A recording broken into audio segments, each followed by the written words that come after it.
Cuando el cuerpo humano recibe algunos de estos disparos, va a presentar unas lesiones en los tejidos. Las lesiones tisulares son causadas dependiendo si el proyectil viaja a alta velocidad, a media o a baja velocidad.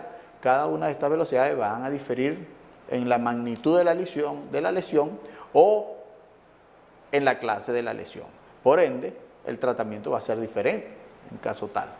Los proyectiles de alta velocidad tienden a producir mayor destrucción tisular debido a su fragmentación y a los efectos de cómo hace la transformación y la fabricación de la cavitación temporal. Vamos a hablar un poquito de eso. Son 3 factores que vamos a estudiar para ver los daños que se producen en los tejidos internamente.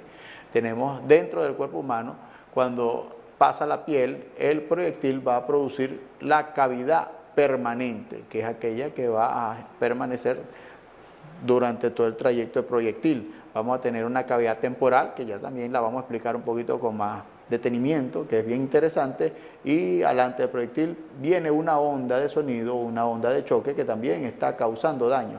Para hablar perfectamente de todo esto, vamos primero a dilucidar los conceptos de cavidad temporal y permanente. La cavidad temporal, esta se produce al expandirse la que será la cavidad definitiva. La cavidad temporal puede agrandarse después del paso del proyectil y colapsarse en 4 milisegundos. O sea, ella hace un recorrido y se vuelve otra vez, pero en una forma muy rápida.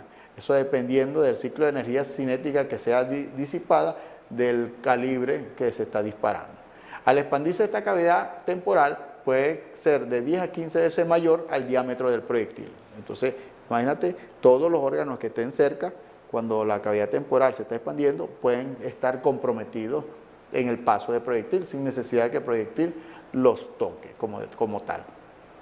La cavidad temporal se produce por el desplazamiento de los tejidos. Es un efecto secundario de una expansión de energía de onda cinética justamente en el paso del tejido. Como vemos en la gráfica, cuando el proyectil penetra dentro del organismo, hace un recorrido que no siempre es recto, a veces gira, a veces se pone lateral, a veces sale por la parte de atrás, pero todo este daño que va a causar a donde está pasando es la cavidad permanente. Ahora, la cavidad temporal es la expansión de la liberación de la energía cinética que produce ese proyectil en ese momento. Como pueden ver, la cavidad permanente es causada por el efecto del proyectil, es un efecto directo. El tamaño de la cavidad permanente es indudablemente gobernado por el tamaño de la cavidad temporal, lo cual en cambio depende del tamaño del proyectil, así como la naturaleza del tejido impactado. Dependiendo de donde pegue, va a ser ese tipo de efecto. Entre mayor sea la velocidad del proyectil, mayores van a ser las dimensiones y tendrán esas cavidades. Por ejemplo, los proyectiles de rifles, que son proyectiles supersónicos, van a hacer mucho más daño que un proyectil de un arma corta. Cuando hablamos de estos tipos de proyectiles, no podemos dejar de hablar de los disparos de escopeta. Los disparos de escopeta van a producir unas lesiones bien particulares. La lesión de entrada, el orificio de entrada o los orificios de salida, cuando lo hay, van a ser bien particulares en las escopetas. El orificio de entrada único, disparado por una escopeta, solamente se forma cuando el disparo es a muy próximo contacto. Cuando es a próximo contacto todavía no ha dado chance de que los perdigones o postas se hayan separado, se disgreguen y entonces entran por un solo orificio y eso va a crear un único orificio de entrada. Pero ese orificio de entrada va a tener la característica de que va a ser de un gran diámetro, no va a ser el diámetro tradicional de las armas que ya hemos hablado hasta ahora. Ahora, la rosa de dispersión, a medida que nos alejemos, va a ser cada día o cada momento más grande y más grande y más grande, pues según la distancia, según el plomo que se esté usando en cada una de la munición, según si el arma tiene choque o no tiene choque en la punta del cañón, y va a depender también de la distancia o el largo del cañón. Entonces son 4 factores que van a influenciar a esa rosa de dispersión.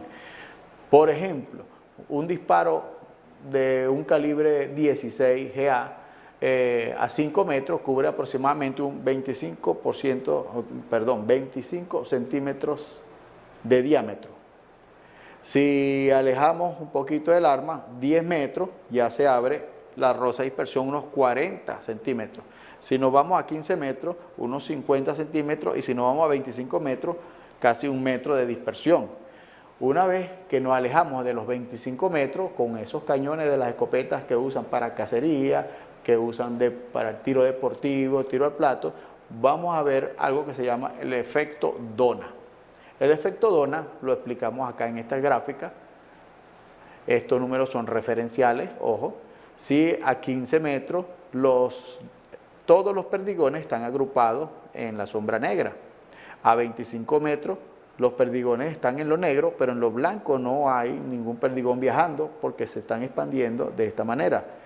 A 30 metros se abre más el efecto de la rosa y aquí casi no hay ningún perdigón, y puede ser que tú consigas entonces al delincuente con un rociado de plomo en la frente o en la cara y un rociado de plomo en las rodillas o en los muslos, y entonces pudiésemos equivocadamente como criminalística o como criminalistas pensar que fueron 2 disparos cuando en realidad fue uno solo, pero a una distancia bien considerable.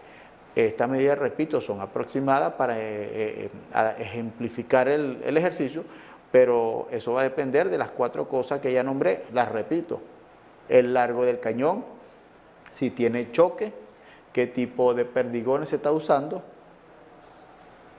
y la distancia entre la boca del cañón y la víctima como tal. Son 4 factores que va a hacer el efecto Dona, se haga o más o menos intenso. Entonces, muy importante, señor criminalista, analizar este tipo de efectos en las armas tipo escopeta. Con estos conocimientos llegamos hasta el final de nuestro módulo de balística forense, balística terminal, balística de efecto, esperando que sea de su agrado y que hayamos captado un poquito más de conocimiento del que ya teníamos. Quiero invitarlos para la próxima oportunidad cuando nos veamos en los próximos módulos. Muchas gracias.